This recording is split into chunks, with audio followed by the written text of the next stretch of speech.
It's a rainy Sunday morning, and you know what that means? Maintenance time. I tend to only need to do maintenance on my aquariums in this shed once a week. It's not actually a big ordeal. My last fish room used to have 5 separate systems, some of which were just individual tanks, and it used to make it an absolute nightmare to do any cleaning and maintenance. In this one, I've got one big system here. I've got a little tank in the corner which doesn't really do a lot, and I've got my main other system here. I've also got some floating plants and a towel rack to dry my towels, but this one pretty much does its own thing. I water change it once a month. Other than that, it just grows floating plants at a great rate. So the last time we saw this FLUVAL shaker tank, it was looking a little bit ropey, and it still is, to be honest. But I've added this product here, which is Pristine by Seachem, and I've had it in there for about a week now, and it seems to be doing the trick. So Seachem Pristine is actually just a bacterial additive. It's not an aquarium starter, but it actually helps to buffer aquarium bacteria if you wipe it out by accident, which is what I did by adding tap water. As you can see, we're still suffering quite a bit from diatoms and a little bit of cyano, but there is hope. I added the Seachem Stability about a week ago, and as you can see, we're starting to see little patches on the rockwork where the diatoms are fading away. You can see it even better on the top piece of rock here. The diatoms are pretty much clear, and we can see that there's a little bit of coralline algae starting to grow.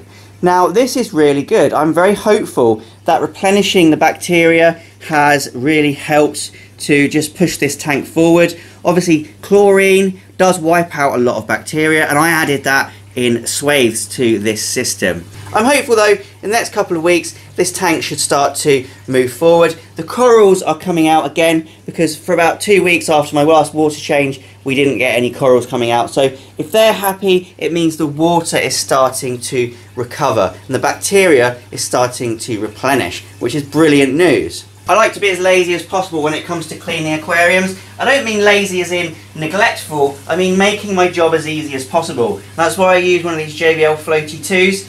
I find that the JBL Floaty 2, although it's about 40 quid, it has the strongest magnet, and it's got a really strong side for cleaning algae. A lot of the cheaper ones, they don't tend to scrape off the really thick ingrained algae, whereas these bad boys, they really get in there and take the whole lot off. I only do this about once a week, and you can see it takes me a couple of minutes just to get the glass clean again. Now with algae magnets, one thing you don't want to do is get too close to the sand. So that's why this piece hasn't been cleaned. You can see along the bottom this hasn't been touched. The reason being, if you get your coral sand in behind one of those algae magnets, you run the risk of scratching your glass, which is a big no-no and something we really want to avoid. So I'll finish this off with a razor blade.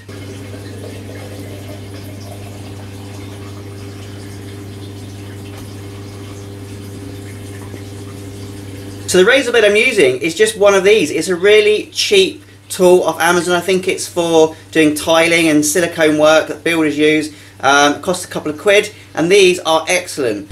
The blades themselves are nothing special. Again, these are from Amazon. It's 100 pack of these blades. I think they're about 6 quid. You can put your rusty ones at the top and your clean ones at the bottom. So it makes cleaning algae an absolute breeze. These tanks aren't too bad now. A week ago, they had a lot more diatoms and rubbish growing in them. So I think that stability is starting to work. We can see the sand isn't as orange as it used to be. It's starting to clear. I did add a little Philena goby in here, so he's helping to stir up the substrate and keep it turned over. But in general, I think we are on the road to recovery. You can see some coralline algae growing in there as well. But what I'm going to do now is just finish off cleaning the glass on this section of tanks.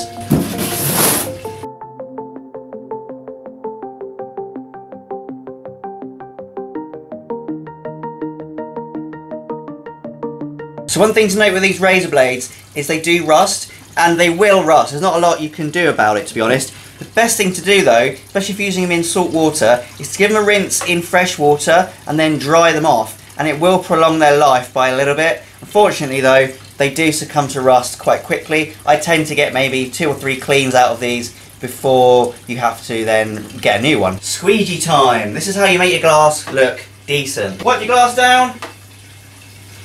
Plenty of water, especially in salt, because we want to get that salt off, and then a good old squeegee.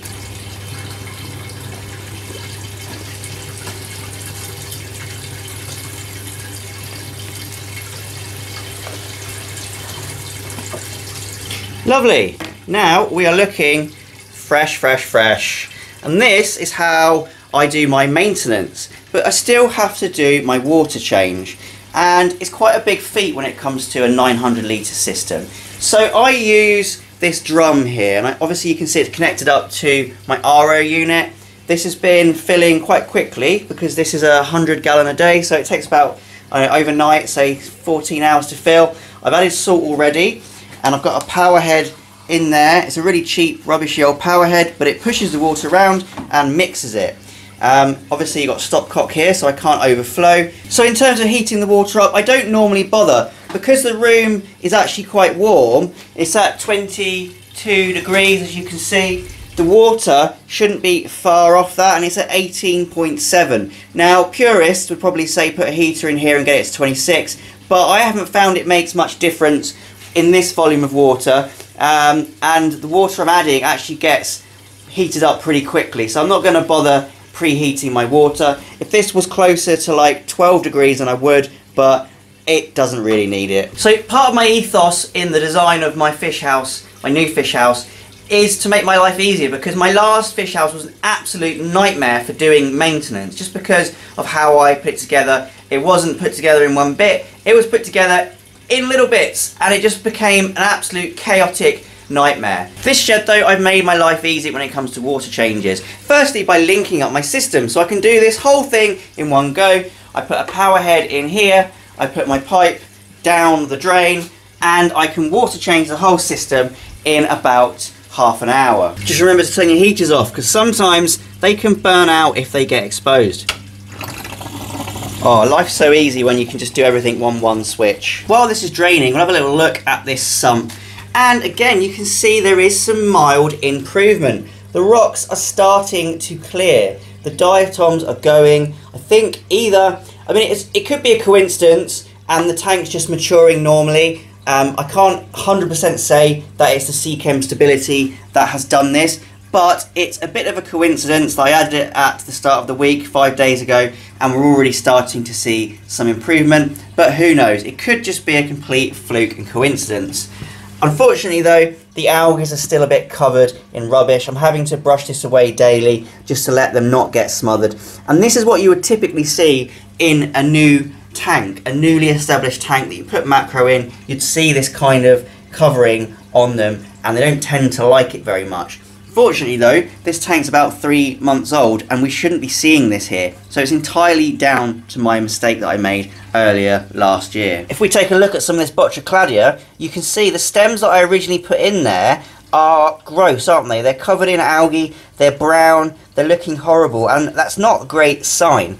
But what is a great sign is all the fresh growth on here. So we can see that actually the algae is getting the environment that it needs because it's growing. So it's got the right light, it's got the right nutrients, it's happy, but unfortunately it's also getting covered in hair algae and diatoms and things, and that's what's stifling it. And this is what a lot of people encounter in their macroalgae aquariums when they put their macroalgae in before the tank has matured. So this is essentially what you want to avoid in your macroalgae aquarium. So the best way to really combat that is to actually just brush it off daily, try and remove that rubbish that's building up on your macroalgae, and eventually your tank will mature and the growth of the macroalgae will outcompete the diatoms and the rubbish that's covering it. But it's also the reason why I have another system and multiple other tanks containing the same species, because I can't afford to lose my species.